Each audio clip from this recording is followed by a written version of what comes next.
Day off na naman nga ngayon ang inyong lingkod, kaya naman nagkita-kita na naman kami ng aking mga kamarites. Tatlo nga lang kami nung araw na yan kasi yung iba naming mga kamarites ay mayroon silang sariling lakad. Kaya for today's video ay hindi na muna kami tumambay sa puno at nagkita na lang kami sa isang lugar. Minsan na nga lang din nga kaming tatlo magkakasama at ang lakad naming ito ay wala din naman talaga sa plano. Bigla na lang din naming napag-usapan na bakit hindi kami magkita-kita ay nasa isang lugar na lang din naman kami. Pag-usapan nga namin na sabay-sabay na lang din kaming kumain. Total ay lunchtime na din naman ang oras na yan. Pero bago kami kumain, dumaan muna kami dito sa isang shop na to na kung saan ay bibili kami ng aming mga skincare. Ay sana all nag-i-skincare. Pagpasok nga namin dito sa tindahan na to ay talaga namang bumungad sa amin ang napakaraming skincare na halos mahihirapan ka talagang pumili kung alin dyan ang gagamitin mo. Palibhasa naman kasi nasanay lang din naman kami sa papulbus-pulbus lang. Pagkatapos namin dito sa shop na to ay dumiretso naman kami dito sa katabi na kung saan makakabili ka ng iba't ibang klaseng souvenirs na pwede mong ipampasalubong kapag kagaling ka dito sa Hong Kong. Ang nakakatuwa dito, sobrang dami mong pagpipilian at saka talagang napakamura pa at kapag marami ang bibilhin mo ay syempre may discount din naman. At alam nyo naman kapag may discount ang mga Pinoy ay alam ko ganyan din kayo. Pero pumasok nga kami dito hindi para bumili kundi para manggulo lang. Tumingin-tingin pero hindi rin naman talaga kami bibili. At halos meron ngang isang beses dyan na napagalitan pa kami ng tendera dahil nga inisa-isa na namin yung mga panindan niya ay bawal pala yun. Ang gaganda nga din talaga ng mga paninda dito. Kung ikaw ay mahilig sa mga pampaswerte kagaya ng mga Chinese ay talaga namang dito ka makakabili sa murang halaga lang.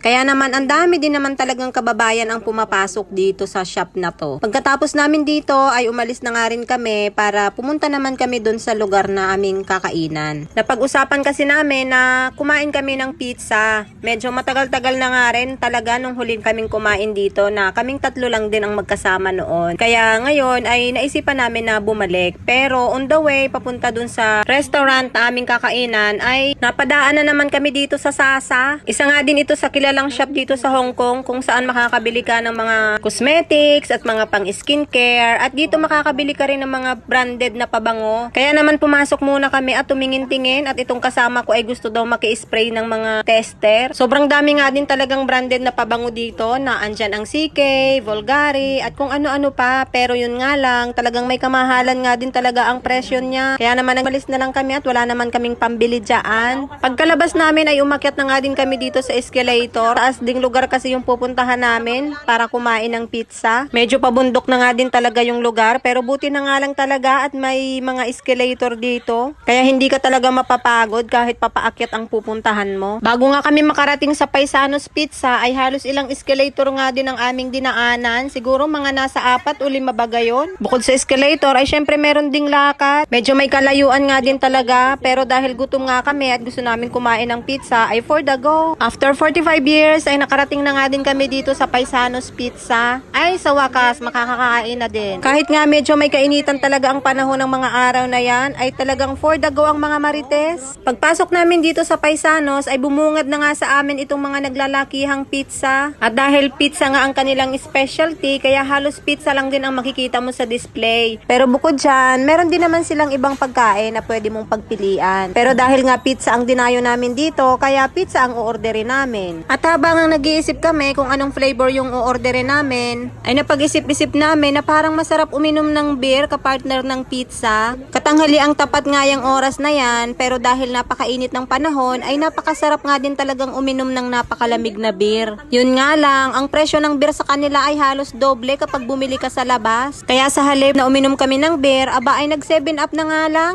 Pagkatapos nga magbayad nitong ating kamarites, ay halos ilang minuto din ang aming inantay bago dumating itong aming order. At sa wakas ay naandito na nga siya at makakakain na kami. Hindi na nga namin pinakapatagal-tagal pa, talagang nilantakan na nga namin. At kita nyo nga itong isa nating kamarites ay talaga namang feel na feel niya ang pagkain ng pizza eh. At dahil nga agad-agad na namin itong nilantakan ay pagkagat ko ay na-realize ko na mainit naman pala. Sa unang kagat nga ay parang excited na akala mo ay mauubusan. Pero nung nagtagal-tagal, aba na-realize ko ay nakakaumay nga din pala talaga. Mas masarap nga din talaga kung bersana ang panulak dito. Yun nga lang dahil nagtipid kami, kaya magtiis kami sa 7-up. Ay bakit ako hindi ako naglalagay niya? Akin na. Kailangan daw lagyan ito para masarap.